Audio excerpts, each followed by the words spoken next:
I am Kunal from my solution teacher. Today I will start question number 9 from exercise 8.1 chapter 8 trigonometry. इस question में क्या बोला है, in triangle ABC, एक कोई ABC ट्राइंगल है जो राइट एंगल B पे बनाता है। यहाँ पर मैं ABC बनाता हूँ ABC, जिसमें राइट एंगल आपका B पे है। आगे बोला है फाइंड द वैल्यू। अब यहाँ 10A की वैल्यू गिवन है आपको, 10A इक्वल में 1/√3।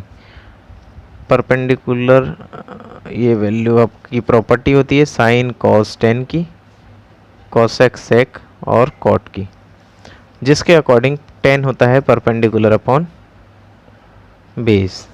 ये रूल के अकॉर्डिंग मैंने पुट कर दी वैल्यू। अब यहाँ पर प्रूफ जो करना है उस अकॉर्डिंग निकालने के लिए सबसे पहले हमें क्या पता होना चाहिए, तीसरी हाइपोटेनस। तो यहाँ पर आपका तीसरी साइड हाइपोटेनस है, वो निकालेंगे एंगल के सामने वाला परपेंडिकुलर। तो परपेंडिकुलर कितना है 1 और बेस कितना गिवन है √3। तो ये कैसे निकालेंगे, by using Pythagoras theorem. Pythagoras theorem ने ये बोला कि हाइपोटेनस का स्क्वायर परपेंडिकुलर और बेस के स्क्वायर के सम के इक्वल होता है, जिसमें ये हाइपोटेनस है जिसकी वैल्यू गिवन नहीं है, और ये आपको √3 का स्क्वायर है और ये आपको 1 का स्क्वायर है। रूट से स्क्वायर कट गया, ये 3 आ गया, 1 का स्क्वायर 1, इसकी वैल्यू आ गई आपकी 4। ये आपका स्क्वायर इधर जाके रूट में। अब यहाँ पर AC की वैल्यू आ गई 2।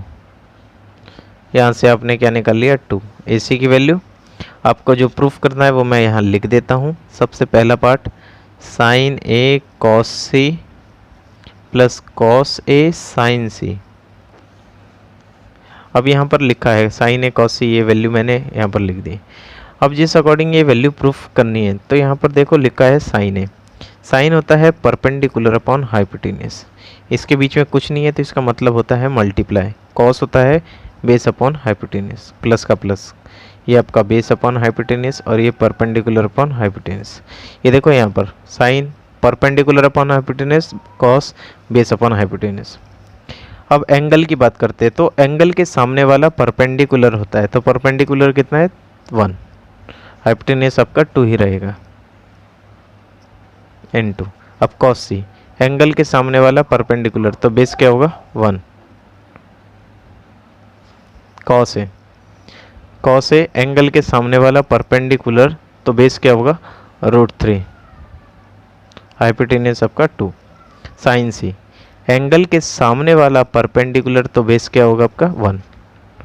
बट मेरे को अभी ये क्या चाहिए, एंगल के सामने वाला परपेंडिकुलर कितना है √3 और हाइपोटेनस आपका 2।